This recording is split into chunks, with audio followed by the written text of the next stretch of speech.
Hello mga kabibig, welcome back sa ating bagong YouTube channel. Ito ang pinakamaingay na YouTuber sa balat ng YouTube. Ako si Kabibig, maglebak-lebak na daw with evidence na ko po. Itong si Sandra Cam na napanood niya na itong mga abusadong kongresista daw. May pinasabog na impormasyon si Miss Sandra Cam tungkol sa kongreso. Nako, may mabubunyag na mga baho na tinatago.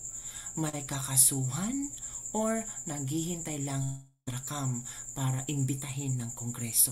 Nako mga kabibig, manood tayo sa eksklusibong pasabog ni Miss Sandra Cam at talagang masasabi mo, grabe, ganito na ba sila kabastos? Kaya pala, galit na galit sila sa mga Duterte kasi may plano sila. Ay, eto mga kapibig ha, manood tayo kay Miss Sandra Cam at bigyan natin ng reaction.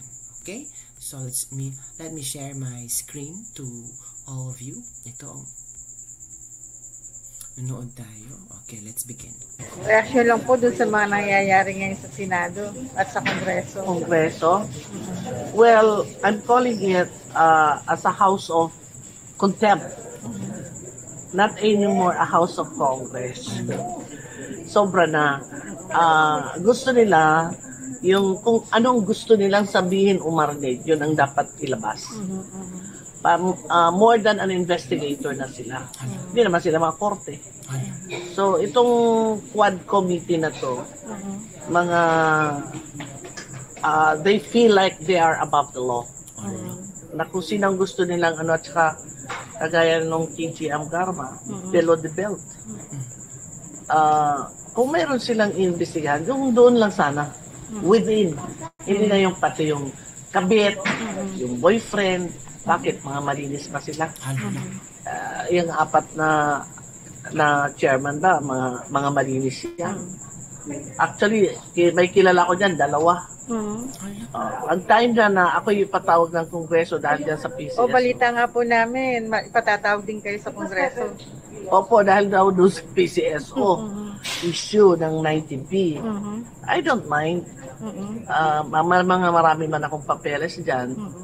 At saka during our time, I was the only director na hindi pumirma doon sa IRR. So, I'm willing, no problem. Pero sabi ko nga, kung sige ipatawag niyo si Miss Sandra Cam para magpabistuhan na kasi may kilala siyang dalawang kongresista na I think nakaupo dyan na may pasabog, may bit-bit palang bala itong si Sandra Cam. May bit-bit na baho na anytime ay pwede niyang ibulgar at nako, makakasira ito sa magandang imahe ng mga kongresistang nakaupo ngayon. Sabi niya, nung quadcom na yan, perfect pa sila. Pati mga personal life ng mga resource person nila, iniugat. ano sa tumawag na congressman, within PCSO lang. Kasi pag lumampas sila dyan, abay, ibang usapan na yan.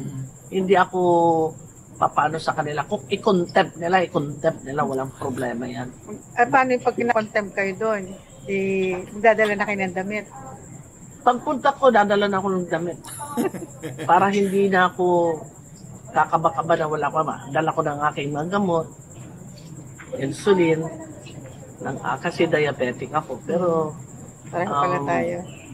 hindi ako papayag na papastusin ako na kagaya ng ibang mga resource person. Kasi ang nangyayari dyan sa quad committee na yan, yung gusto nila ang masusunod. Which is not, hindi naman dapat na ganun. Dahil kung hindi naman, mali naman talaga yung gusto nilang iparinig o ipasabi, ay aalma ako. So ano na ngayon ang masasabi niyo sa takbo ng mga pag-iimbestiga sa Kongreso at Senado? Halatang-halata naman. Halatang-halata na.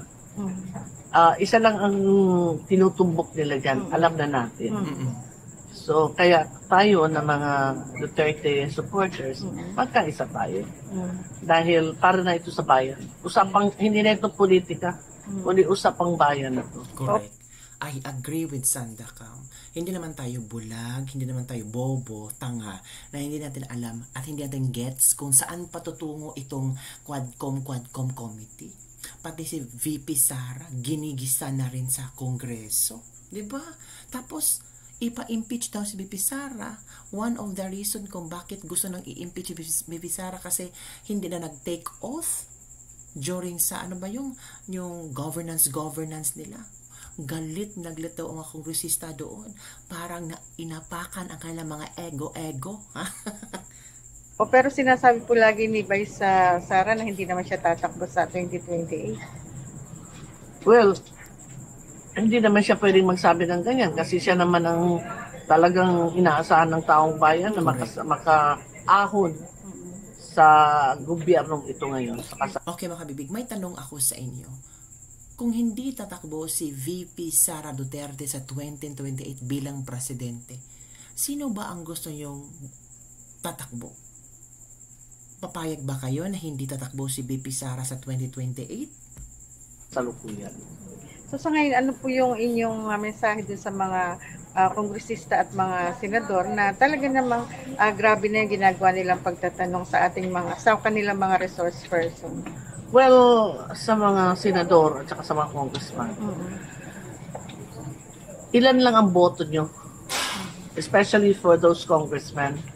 Wala pa sa 1/10 of the votes na nag-garner ng ating Vice President. Sana kung magbibigay man lang kayo, if you will invite a resource person, treat them with respect. Correct. Kasi buti nga, binuntahan pa kayo. Pero ang nangyayari, pag hindi ka pumunta, isumpila ka. Pag pumunta ka naman, babastusin ka. So saan pupunta? Ngayon, kung ako, ipapatawag, ay ibang usapan yun. I will... Willing naman kayong pumunta?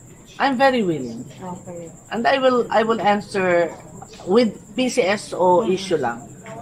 I will answer it straightforward. So ano pong reaction doon sa sinabi ni Congressman Marcoleta na bakit sinisingle out si Vice President Sara dun sa mga sa confidential fund? Yun nga, etong mga kongresista as if they are so clean. Correct. Eh, mga bulok din kayo. Hala. Isa-isahin natin. Like itong si Kimbo. Oh, Kimbo. you're just a mere teacher. Hala. UP ba siya? Teacher ba siya ng UP? Noon naka-tricycle. Ngayon, ano na? Acting like a big, billionaire. Hala. Pati mga relo, mga bag, mga pagdadamit niya, yung brooch niya. Saan mo kinuha yan? Hala. At saka yung husband niyan may kaso din ng graft and corruption. Ay si Abante. Ito naman si Abante, pastor yan. I remember, nung panahon na kalaban ako ni GMA, ginamit niya ng auntie ko, may she rest in peace, para ako patahimikin. Hala. Sinagot-sagot ko yan. Pastor ka? O-offeran mo ako Hala. ng pera para na ako manahimik? No way. Oh At my G. Ginagawa yan ni Abante?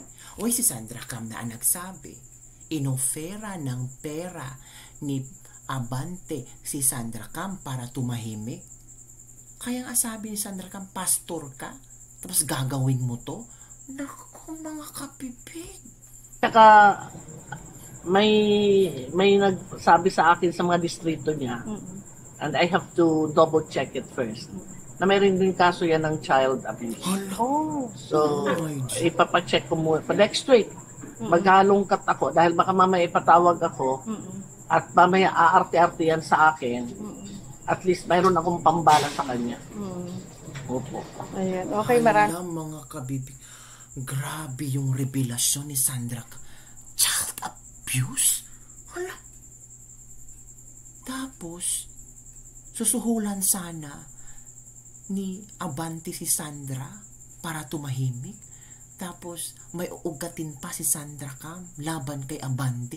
Naku, nagsilabasan na ang mga baho ng mga kongresistang ito. Ay, hindi ako ang nagsabi. Si Sandra Cam, si Sandra Cam pala. Si Sandra Cam ang nagsabi sa mga ebidensya. sa mga, naku po, ano kaya ang masasabi nyo, kabibig? O tingnan mo nga, sabi ni Sandra Cam, ang lilinis nyo, feeling perfect kayo kung magsalita kayo sa nationwide TV, sa mga social media. Ang lilinis nyo, parang wala kayong tinatago na maski, tawag dito, konting, tawag dito, baho. Pero sobrang mabaho pala mga kabibig.